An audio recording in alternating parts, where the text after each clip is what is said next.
Hello and welcome back to Realm of Thrones. And indeed, we're fighting the Veil. Yes, we're fighting the Veil. Now, obviously, I don't have a lot of food right now, which is definitely going to be a bit of a problem. I think one of the main things that I have to do is probably go to a village, Probably go to a village and see if they have any stockpiles of food at the moment. That's probably going to be my best bet. However, now, there is a little bit of an elephant in the room. Can you see it? Maybe. Well, no, you can't right now because, yes, we're on this screen, but I am going to be speccing into Way of the Sword, as you see here. That is going to provide us with some very nice attack speed and indeed damage with one-handed weapons. And it's going to be quite nice, not too bad. And now, this is the elephant, as you can see right here. Actually, pretty sizable problem. And we've just taken Axe Castle. I actually have no idea where this is, so I will give it to Vicon. I don't know where it is though. Beats me, right? Beats me. So yeah, this is now a bit of a problem because on the one hand, it would be a good idea for me to basically just leave this, right? But on the other hand, I actually want to fight them. The only issue with fighting them is that we are going to be taking significant damage, and I don't really want to get my dragon killed. That's one of the biggest problems we're going to have here. Now, the thing is, do we have... yes, there we go. Okay, perfect. I just wanted to see what was actually besieging Hearthstone, because it could very well be that it's a, singular army or something like that doesn't really have a significant amount of, well, pretty much anything. And we would be able to defeat them in a relatively decent time. Unfortunately, that is not the case. So, we are going to have to leave it. And who knows, maybe there will be someone that will appear and maybe defend against them. I mean, I have Vicon apparently, he's supposed to be coming over here. Let's hope he actually arrives sooner rather than later. I highly doubt it. But yes, okay, so we are having a look here. Okay, who's gonna... This guy? Is he really gonna... I need to make... I gotta say it right now, I need to make another vassal. I think we're probably going to make, shall we? You know what? Yeah, that's what we're going to do. We are going to make, Baelish. Yes. We're going to make Baelish into a vassal. I think he's going to do a relatively good job. Well, it seems as though we finally have Vicon who has joined us. Now, unfortunately, Mr. Baelish... I made him into a vassal, by the way, just before I went into the siege here. And, yes, he's already been taken prisoner. Yes, he has literally already been taken prisoner. I'm actually quite surprised about that. I would have expected him to survive a little bit longer than that. He actually has decent tactic skill and so on and so forth, so... it's a little bit weird that he would have been defeated that quickly, but I don't know, maybe he took a fight that he possibly couldn't really win. I don't know. Sometimes the AI is a little bit strange in that regard. So let me just see here. What are we doing? Yeah, we're actually at war against... Obviously, we're at war against Cersei now as well, and indeed Lorath is a bit of a problem too. We're going to be telling our forces to play offensively against Lorath because they only have 2 fiefs. If they can take those 2 fiefs, we will further solidify our rightful claim on Essos itself, which would be extremely nice. And then obviously the vassals of the Vale, they're obviously not doing a particularly good job for us right there. And indeed, it's quite funny. House Baratheon doesn't really have that much. They only got 5 towns and 14 castles. Not really that big. The Vale, in comparison, has 12 towns, literally 12 towns and 22 castles, which is going to be staggeringly difficult to nail down, as it were. In the meantime, of course, we're going to try and reduce their overall presence as much as possible, and obviously that means taking Wickerden as well. Now this is of course basically just part of the strategy, the wider strategy that I generally tend to have against, well, relatively large factions, pretty much just taking every single large fief. If you can take every single large fief, more than likely you're going to be very much fine in the end, because the castles are going to have a much lower garrison potential and you know, capacity in general, and it's just much better, you know. It just works, you know, it just works so much better. Anyway, Immortal Charm plus 5 influence. I did actually get to 275 in charm right now, which is really nice. My leadership skill should be along sometime soon, which is also going to provide us with additional party size. I actually don't know whether that's ever going to happen, but it would be quite nice.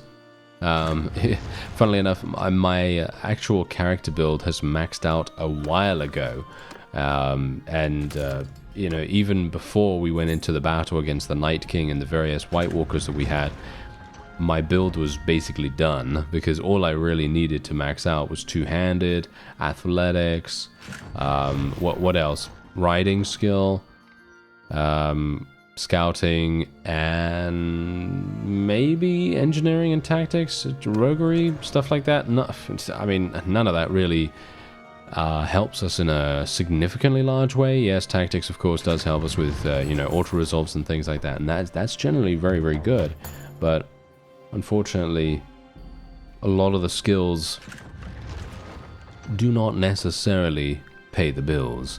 Now there is actually a marshals thing going on here. Alright, okay, influence of the ruler clans reduced by 1 per day. Yeah, sure, I'm happy to take that. I don't think, this is the funny thing here, I don't think we have any tier 5 vassals. No, I don't think we have any of them at all, which is, in my opinion, a little bit strange. But I don't know, who am I to say, right? Who am I to say? So yeah, this is going to be kind of interesting. Okay, Anagar has obviously been taken. I could give it to Vicon if I wanted to, could give it to Daenerys. I think I'll probably just give it to Daenerys. She's over there. She's probably going to, hopefully, be relatively decent at defending. That's kind of what we're hoping to do. Because we don't really, I mean, no offense, right? But I don't really want to have Vicon travel all the way back here, considering he's literally in my army at the moment. It would be quite nice if Daenerys would take care of things herself, and who knows, maybe she will actually do that. I mean, she is actually doing a very good job at the moment. I mean, you can see here we literally have 3 separate armies, actually 4 separate armies running around right now in our faction, which is, in my opinion, a little bit unheard of. Usually we're not seeing that. Anyway, I'm just going to recruit a couple more people here. As you can see, the Arryn Winged Knights are now starting to join us, which is extremely fun. I really love doing that. Basically, anytime we have the ability to convert extremely powerful prisoners, and it actually working, because sometimes, I'm not sure if that's a little bit different in the base game. Maybe it is. But in the base game, it is extremely difficult to convert tier 5 units and above. And so that's usually the reason why I mostly only try to convert tier 4s. Alright, so here we go. We're actually going to go into the battle and see what we can do. Hopefully I will be able to survive a little bit longer than I have been in the past. Here we go. Yes, there we are. That's what I'm talking about. That's fantastic. Anytime we can literally... Oh yeah, my giants are literally using their amazingly powerful bows right now. And that is having a dramatic impact on the life expectancy of our opponents. So much so that it's reducing it to 0. Oh yes, it is. That is pretty crazy. Alright, here we go. Yes. Nice. Yeah, I need to get a longer sword, I think. I need to get a longer sword. I feel like that would really be very beneficial for us. Although, yeah, I don't know. To be fair, it might make us very unable to attack in close quarters situations. We might have situations where I'm actually going to be, well, having a disadvantage just because I have a much longer sword. And, well, I don't know. I mean, right now, what would I prefer? Longer sword? Yes. Right now, that's what I prefer, because these long, sweeping attacks, I mean, look at how much damage I'm capable of doing right now. Look at this. Obviously, this you don't need a long sword to be able to do this. You can do this with a regular length sword. I mean, literally, going through and basically penetrating multiple guys at once. You can do that with any size of weapon. It is just a case of skill. That's it. It's just a case of skill. It's just a case of, well, I mean, let's face it, it's not really skill. It's more to do with stamina. You know, it's more to do with stamina. It's more to do with your technique. That is what is actually going to provide you with the overwhelming, shall we say, penetrative power that you need to be able to do these very, very fun, defensive, penetrating maneuvers. And yeah, well, these guys, they're out of here. I literally killed 100 people. This is probably the most I've killed without the dragon. Yes. Obviously, I can't say this is the most I've killed. I mean, okay, wait. I should probably not say that I've killed any with the dragon, because the dragon itself is the one that's actually getting all the kills in those situations. But yeah, you know, for the sake of generalization or so, you know, simplicity or whatever, I just said, you know, it's me. But yeah, it isn't really. Let's face it. Okay, so let's actually have a look here. We've got some elite lancers. They don't really seem that fantastic. What about house guards? Yeah, they don't seem fantastic either. No. Alright, we're just going to take them then, and we are just going to sell them at the tavern. That sounds like a pretty nice idea to me. Alright, so we're going to show some mercy here. Hopefully Vicon doesn't reduce in relation as a result of that. I think, no, he doesn't. Oh, that's very nice. Okay, because usually we have vassals that do tend to reduce in relation as a result of that. But there you go, we did get a singular point in roguery skill.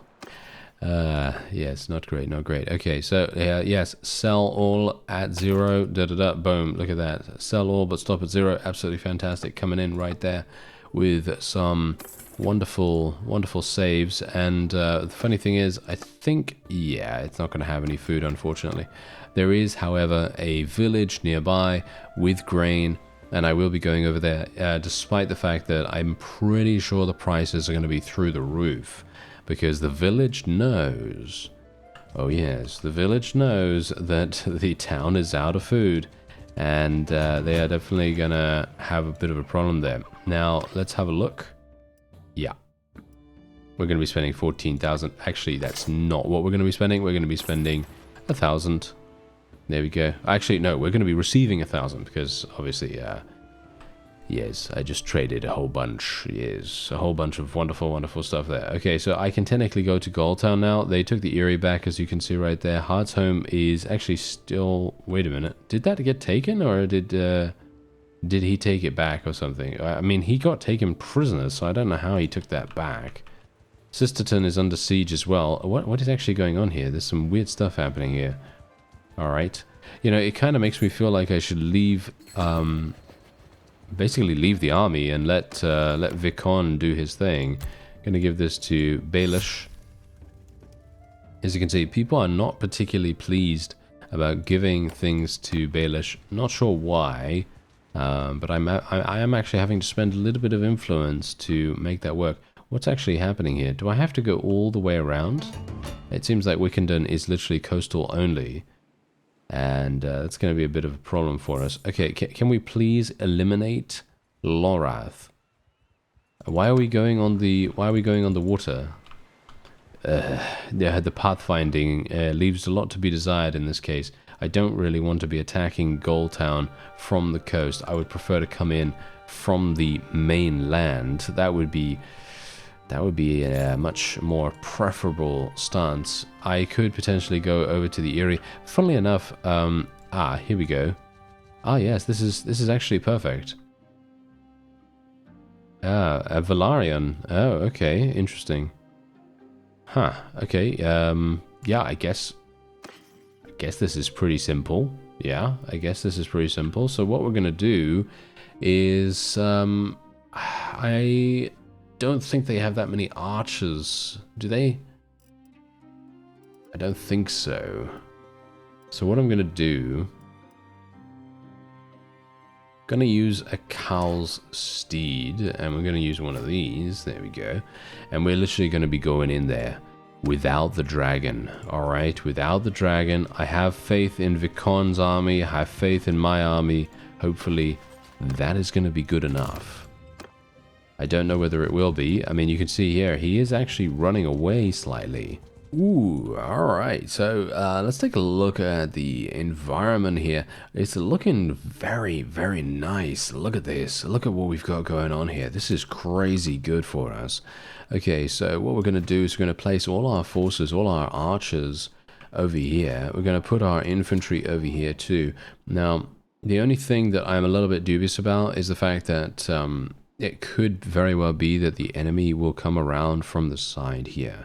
We don't really have the ability to cover this side at the moment, so I can only hope that our forces will just notice that enemies are coming from there, and they'll actually modify their plans to do something relatively nice. So otherwise, apart from that, I'm just going to put my cavalry relatively far away. Not super far away, but just far away enough so that they actually have a bit of a surprise element, I guess you could kind of call it. But let's just see what the enemy decides to do here, because my positioning could all be for naught if they, well, remain in place. Yes, they could very well remain in place, and that's obviously not what we want. Oh, no, they are actually coming. This is very interesting. Okay, I certainly wouldn't have expected that. Oh, maybe not. Oh, no, they are. They are very, very much wanting to do this. This is very interesting. Okay, let's have a look here. Okay, I am ready. Or am I? Yes, my timing is obviously off. Okay, well, thrown weapons. Nice damage. Not good enough. No, not good enough. Oh, that's also not good enough. I really did not anticipate them drifting apart like that. Okay, well, never mind. Wow, they have a lot of cavalry right now. They've got 42 people. 42 cavalry right there. Yeah, so this is what they're going to see when they come around here. They're going to see all of our archers. The archers are going to have clear line of sight. This is also the reason why I wanted to take position behind the hill here, because this is basically going to form a kill box. It's going to form such an amazing kill box that enemies are going to come round and they're going to get immediately shot. That's the idea. Okay, here we go.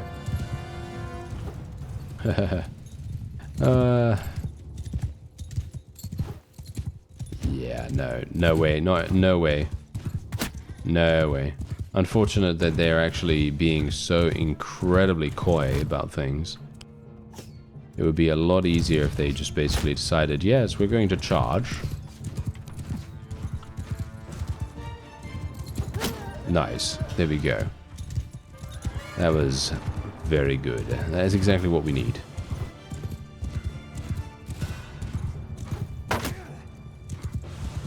Okay.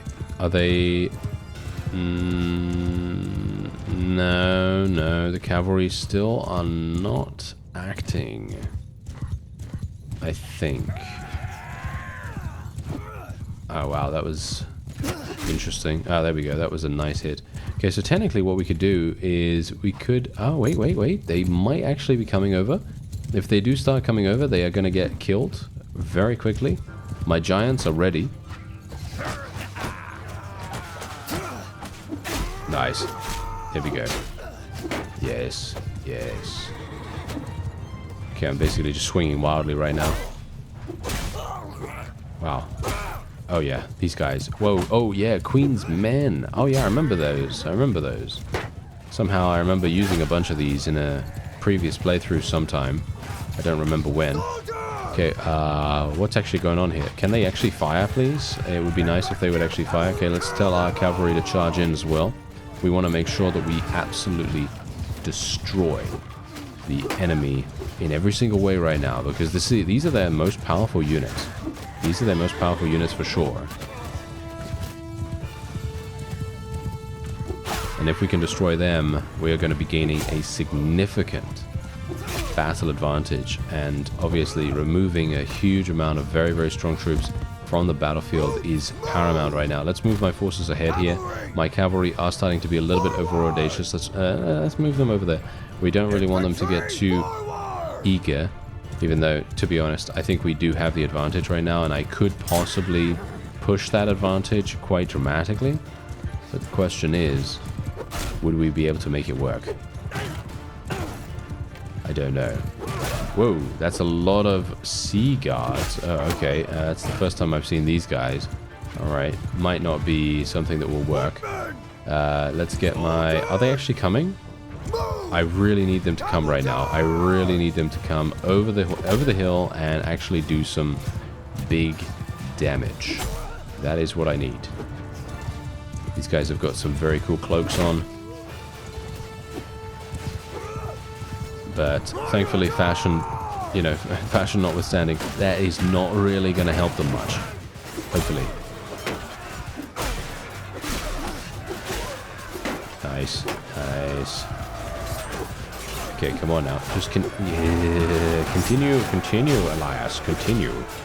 Yes, I mean, not too bad here. Not too bad. As long as I can just continue slashing through a little bit.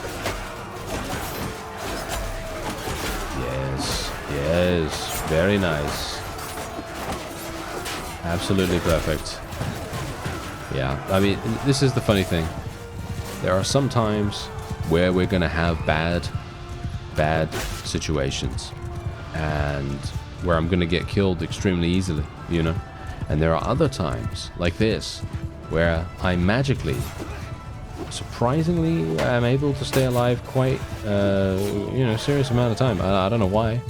I don't know why that is, because any other time I probably would have been lanced in the back, or shot in the face, or some other random thing. But I gotta say, I'm pleased. I am very, very pleased that that is not happening this time around. I mean, look at this. I'm actually getting extremely nice slashes against the opponent. Really, really nice double kills here, and indeed helping out our forces wherever we can. Definitely making a huge, huge difference to us. Look at that. Nice kill, nice kill. Okay, here we go. We've got some more people here. Basically, anytime I can kill some of these cavalry, that is going to make such a big difference. I was actually talking about this with someone the other day. Basically, when it comes to cavalry, I think that I mean, this is basically a hidden thing, and I personally don't know what it's called in the, shall we say, in the code, or you know, it's hidden, right? So it's obviously unnamed. But what I like to call it is the value weight, right? The value weight. So in other words, every single unit, right? Every single unit has some kind of combat strength weight to them. And that's why I call it the value weight, because basically every single person has something to contribute to the overall army's strength. And in the case of cavalry, they have dramatically amount more than regular troops, right? And I'm talking about troops that are unmounted. Because, and now here's the funny thing. Cavalry themselves, they have, I mean, this is going to sound super dumb, but I'm going to say they have horses, right? Okay, yes, I know. Yeah, that it's in the word, right? You know, it's in the word. They have cavalry. However, the reason why I say that the value weight thing is important is that many times over the many years that I've been playing Mount and Blade in general, there have been moments where I've played a mod, I've played, you know, any number of playthroughs of native, you know, played all kinds of things, and I have noticed this over the years. Whenever you go into a battle and you are having a, shall we say, slightly even battle like we're having right now. This is an even battle. This is supposed to be even in regards to combat strength.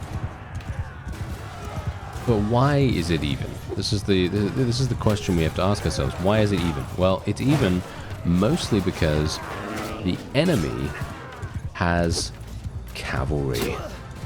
They have a lot of cavalry, and these cavalry are affecting the combat weight adversely for the opponent, because what's happening is they are getting a full sense of strength in comparison to their actual strength. Because what ends up happening, and this is obviously the reason why I call it the value weight rather than just the combat weight, because value determines everything. And I'm talking about, it determines morale, it determines how strong they are in combat. Obviously that's combat weight, but you know, value in general denotes everything. I'm saying, you know, wages, I'm talking about, you know, as I say, morale.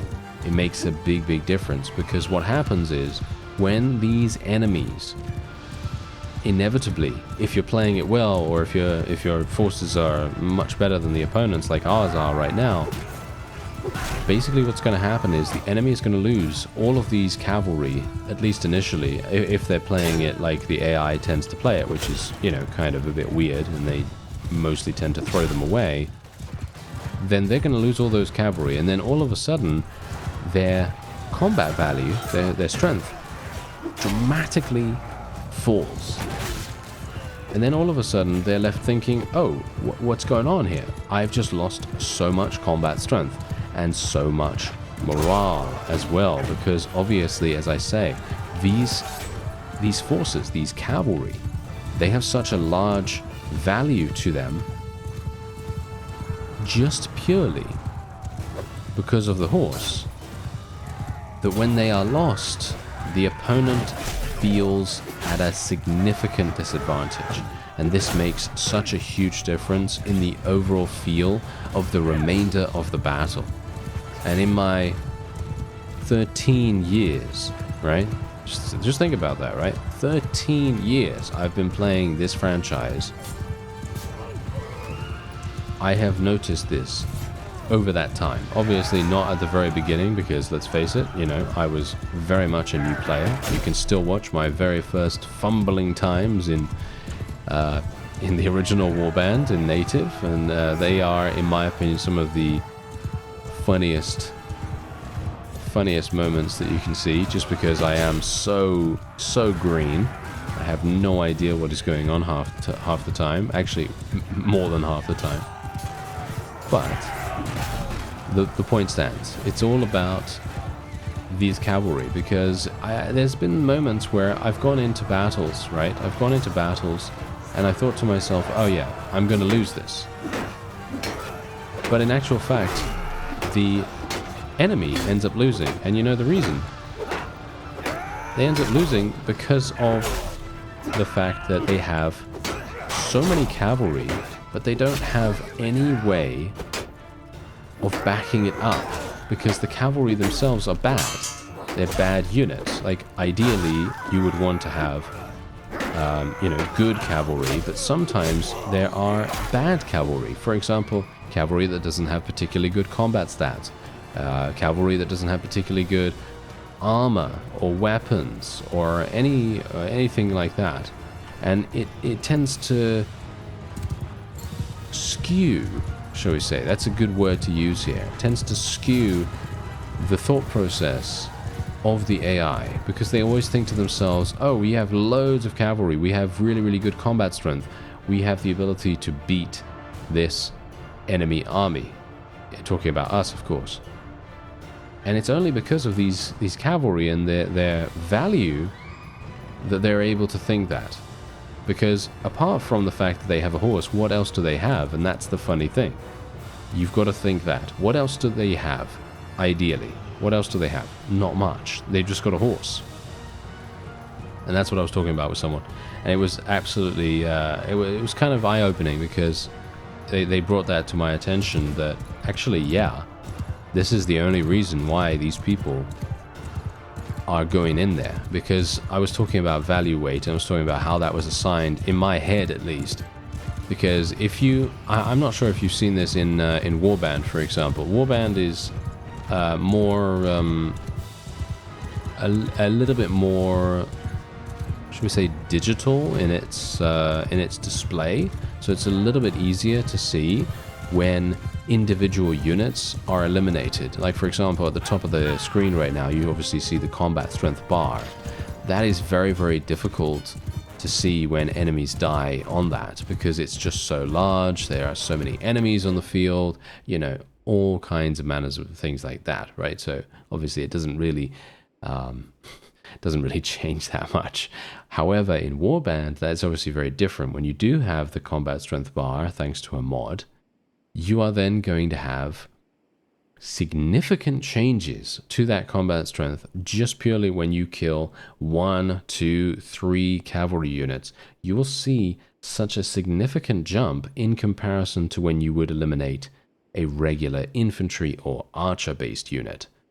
And I thought that was very interesting, because that fundamentally shifts your perspective, and it makes it now it makes it now that you think, oh, actually, you know what, I should eliminate all of these cavalry. If I eliminate all these cavalry, I'm then going to have a much greater advantage in regards to causing morale shock, and in regards to potentially causing an early retreat from the opponent.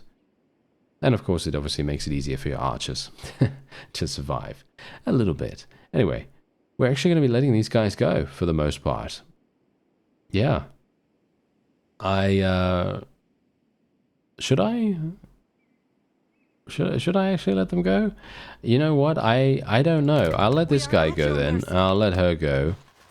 Oh, seems like Vicon took the rest. Okay, well, I guess that's fine. I don't really have too much of a problem with that. Okay, so Queen's Men. I'm pretty sure these are nobles. Yes, they are. Okay, this is fantastic. Yes, and Knights of the... Oh, what? Oh, yeah, we are getting so lucky right now. Hello there. And we are getting some Velaryon Sea Guards. Oh, yes, they are fantastic too. Okay, I am extremely, extremely pleased about this. I will not be taking the Velaryon Marksman. Let's have a look here. No. Alright, so I've actually looked at the remaining forces that we have here, at least, well, for the most part. I haven't looked at all of them, of course, but most of these people I've looked at, and you can see here that some of them might be worth it, but there's only like 1 or 2 of them that might be worth it, so I'm actually just going to be taking these. We'll take the troops here as well, because we are... oh, actually, I can't even take these. Yeah, I thought I was actually very nearby a town, but the Eyrie has just been taken back, so that is obviously not going to work. That is very, very sad. Oh, well, I guess it doesn't really matter too much. We're only going to be gaining a very small amount of roguery skill anyway. I'll take as many as I can, but obviously it's probably not gonna make much difference. Okay, so we can just take all of these. Very nice, very nice. And yeah, we have 1,400 in food right now, which is obviously extremely good. And we're going to take a look at the map, and we're going to see what's actually happening at Lorath. I'm hopeful that Daenerys and the remaining forces will be able to do something there. So yeah, Hearthome, Wickenden, Sisterton is obviously under siege. We're going to take the Eyrie back. She is indeed taking Rios right now, but you can see here the Vale. No, actually, never mind. Lorath have taken Ixicalo back. The Vale have taken Totava. And Apatritsa is taking Anogar back. What is actually going on? What is actually going on with these people? It is absolutely hilarious, because what they're doing... Look at what's happening right now. They are literally running from one fief to another fief to another fief to another fief, and they're literally just letting the fief get taken every single time, over and over again, basically. And it is extremely funny that they're doing that. I don't know why, but they are. Yes, they are. It's kind of weird. Anyway, yeah, the Eyrie is going to be something... Oh, making peace with... What? Really? Oh, we want to make peace with them. Oh, okay. I mean, look, casualties inflicted, 0. Yes, sure. I have no idea how much we're going to be paying, but I'm very much hoping that it's not going to be super hardcore amounts of money. How much? We're paying 9,000. Are you serious right now? That has to be one of the worst deals that I have ever seen. This needs to be fixed. I'm sorry. This needs to be changed in some way or another. This is nothing to do with Realm of Thrones, by the way, as a mod. This is to do with the base game. And the base game, this needs to be tweaked in some way or another, because it needs to tell you on that screen, it needs to say to you, yeah, you know what? You're going to be paying 9,000. And there needs to be a button there that says renegotiate or something along those lines, because 9,000 is absolutely ridiculous, especially considering we are actually the stronger faction. We are literally the stronger faction, so it makes extremely little difference. I don't actually understand. I don't know. It's very, very weird, because I mean you've seen us, right? I mean look at our force. Look at us. Look at what we've got going on right now. We have such an insanely large territory, and in comparison, I mean, yeah, they do have King's Landing, of course, but their combat strength is nowhere near ours, as far as I'm aware. Yes, as you can see, look at that. 9,000 difference. That is a staggering change. Well, anyway, my complaints notwithstanding, we apparently have lost yet another army to Lorath. None other than Lorath. Very, very strange. It may very well be that I need to let Vikon go. I might need to let him go, and I might need to allow him to help out our forces at home, because they seem to need the assistance for some reason. I don't know why that is, but anyway, I'm gonna take back the Eyrie here. Obviously, as you can see, it is extremely...